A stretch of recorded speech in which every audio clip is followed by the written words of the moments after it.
Philip মারা গেল, কিন্তু আমি মা হিসাবে আমি তার সমাধিতে ফুল দিতে আমি পারিনি। আমার মনে হয়েছে যে আমার একটা সন্তানই চলে গেছে। এটা আমার মা হিসাবে, শিক্ষিকা হিসাবে আমার ভীষণ কষ্ট হয়েছে। দিদিমণি, অনেক দিন পরে আপনাকে দেখতে ইচ্ছা করলো, তাই এলাম।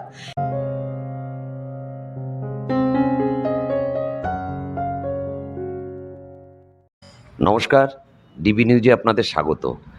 কেমন আছেন সিনিয়র সিটিজেন এপিসোডে আজ ডিবি নিউজের অতিথি ঠাকুরনগর উচ্চ মাধ্যমিক বিদ্যালয়ের অবসরপ্রাপ্তা শিক্ষিকা মাননীয়া শ্রীমতী চম্পা বিশ্বাস, আমাদের সবার প্রিয় চম্পা দিদিমণি।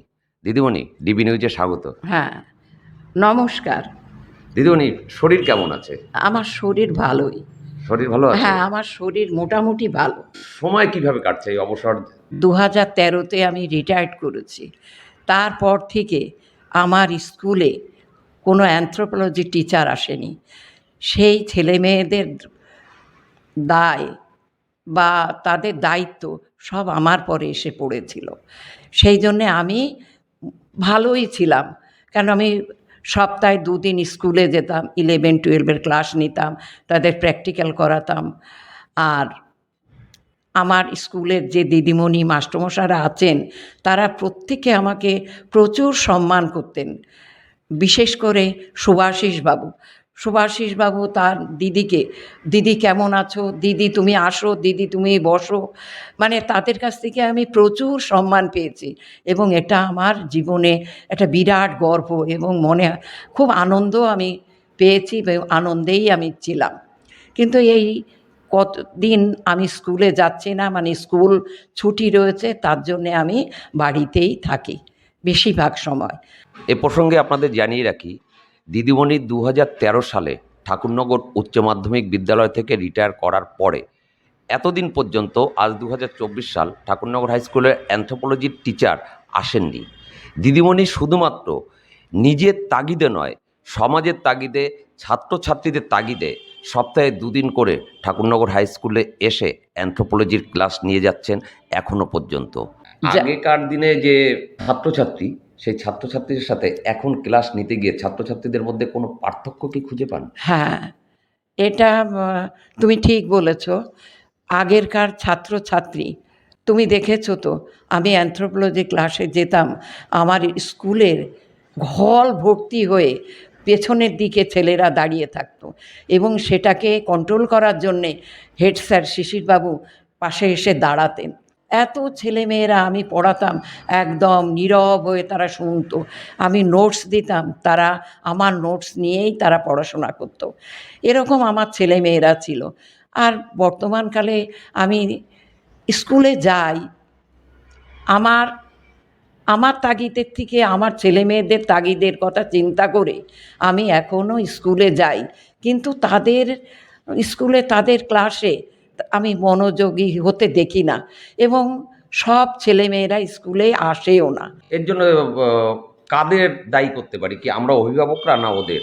না, ওদের আমরা দায়ী করব না, কেননা সমাজ, পারিপার্শ্বিক অবস্থা, আমাদের অভিভাবিকাদেরও কিছুটা মানে দায়বদ্ধতার অভাব রয়েছে, তার জন্যেই এটা হচ্ছে।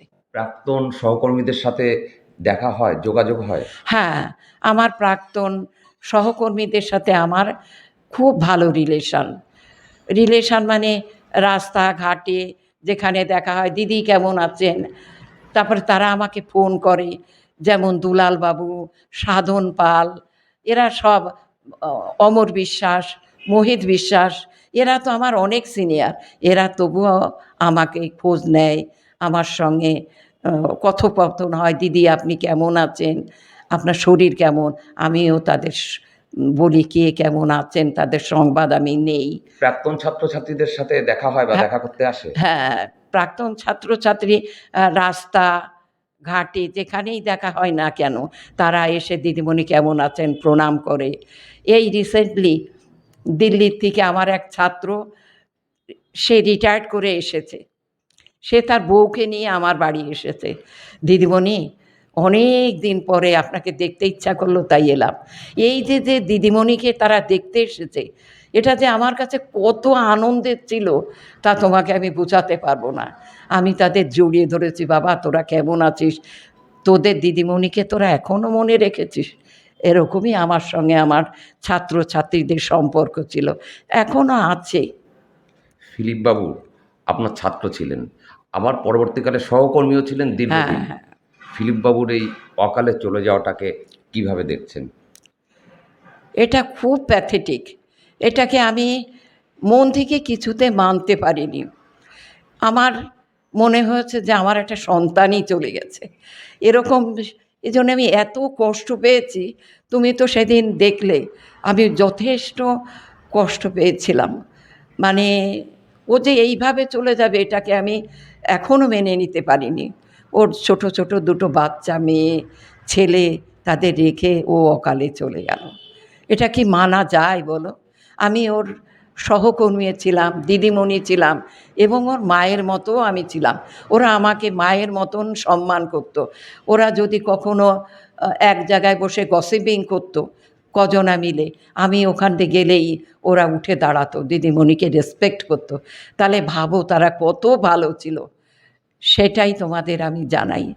অনেক ধন্যবাদ আপনাকে, হ্যাঁ, আপনার এই মূল্যবান সময় দেওয়ার জন্য এবং মূল্যবান বক্তব্য জানানোর জন্য। হ্যাঁ, আপনি ভালো থাকুন, সুস্থ থাকুন। হ্যাঁ, হ্যাঁ।